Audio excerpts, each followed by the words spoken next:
क्या आपके डॉक्टर ने आपको पीआरपी थेरेपी के लिए सजेस्ट किया है और आप ये जानना चाहते हैं कि दरअसल ये पीआरपी थेरेपी है क्या और कहाँ इस्तेमाल होती है? आज हम इसी के बारे में बात करेंगे। पीआरपी थेरेपी का मतलब है प्लेटलेट रिच प्लाज्मा थेरेपी और ये आमतौर पे डिजेनरेटिव कार्टिलेज, मेनिस्कस लॉसेस या मसल इंजरीज में इस्तेमाल की जाती है। ऐसी कंडीशन जिसमें ओरल मेडिकेशंस काम नहीं कर रही हैं और सर्जरी के लिए अभी डिजीज उतनी एडवांस नहीं है कि आपके केस में सर्जरी की जाए। तो ये एक मिडल पाथ या बीच का रास्ता है जिसमें हम नेचुरल बॉडी के सब्सटेंसेस यानी पीआरपी को अलग कर उसको इंजेक्ट कर एक हीलिंग रिस्पॉन्स माउंट करने की कोशिश करते हैं। आज की डेट में मॉडर्न डे साइंस का एक नया ट्रीटमेंट मेथड है पीआरपी थेरेपी। तो दोस्तों दरअसल पीआरपी होता क्या है? हमें जब कहीं इंजरी होती है, कहीं चोट लगती है या कहीं कट लगता है तो जो ब्लीडिंग उस कट साइड से होती है उस ब्लड में कुछ कंपोनेंट्स होते हैं। उस कंपोनेंट्स के अगर मुख्यतः बात करें तो तीन मेन कंपोनेंट होते हैं। एक होता है सेलुलर कंपोनेंट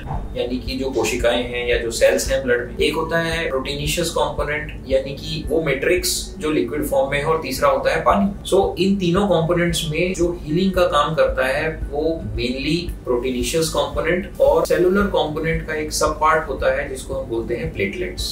अगर मैं बिल्कुल कॉमन लैंग्वेज में समझाऊं तो हम इन प्लेटलेट्स को एक ऐसे पैकेट्स मान सकते हैं जो कि बॉडी के ग्रोथ फैक्टर्स और हीलिंग फैक्टर्स को अपने अंदर कॉन्सेंट्रेट कर सब जगह लेकर जाते हैं। कहीं भी ब्लीडिंग होती है, कट होता है या इंजरी होती है तो ये प्लेटलेट्स उन ग्रोथ फैक्टर्स को, उन हीलिंग फैक्टर्स को वहां जाकर रिलीज करते हैं और यही फैक्टर्स, यही बायोलॉजिकल सिग्नल्स हमारी बॉडी के सेल्स को इंडिकेट करते हैं और बॉडी के सेल्स वहां ग्रो कर उस डैमेज को हील करते हैं। सो पीआरपी थेरेपी दरअसल एक टेक्नोलॉजिकल मावल है जिसके अंदर हम आपका अपना ही ब्लड लेकर उसको प्रोसेस कर सेंट्रीफ्यूज कर उसका प्रोटीन, वाटर और प्लेटलेट वाला कंपोनेंट को अलग कर लें। ऐसा करने में रेड ब्लड सेल्स और व्हाइट ब्लड सेल्स सेपरेट कर दिए जाते हैं। दरअसल ये व्हाइट ब्लड सेल्स और ही मेन कंपोनेंट होता है जो किसी भी तरह का एलर्जिक रिएक्शन माउंट करता है। तो वो सेपरेट आउट करने की वजह से सिर्फ एक्टिव हीलिंग कंपोनेंट जो कि पीआरपी की फॉर्म में हमें मिलता है वो हमारे पास सेग्रीगेट हो जाता है। इस एक्टिव हीलिंग कंपोनेंट यानी पीआरपी को फिर हम इस्तेमाल कर सकते हैं बॉडी के अलग अलग एरियाज में इंजेक्ट करके हीलिंग रिस्पॉन्स को माउंट करने के। दरअसल ये अभी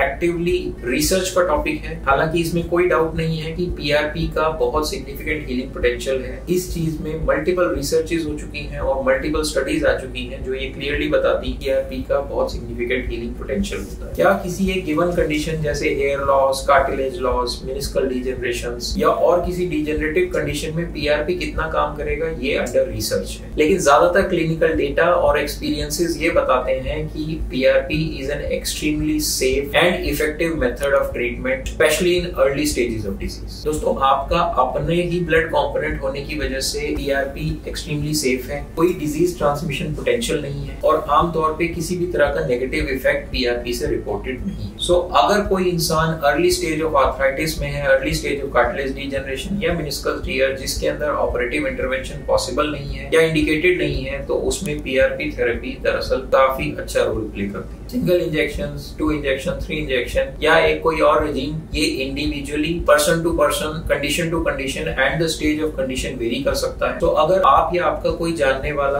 कार्टिलेज डिजेनरेशन से जूझ रहा है या और किसी जॉइंट मसल रिलेटेड इशू से जूझ रहा है जिसके लिए मेडिसिन्स, ओरल मेडिसिन्स काम नहीं कर पा रही हैं and you are exploring for PRP therapy तो आप दिए गए नंबर पर अपने डॉक्यूमेंट्स, इन्वेस्टिगेशन रिपोर्ट्स या सिम्टम्स भेज हमसे ओपिनियन ले सकते हैं। हम कोशिश करेंगे आपको एक ऑनेस्ट और जेन्युइन और फ्री ओपिनियन दें।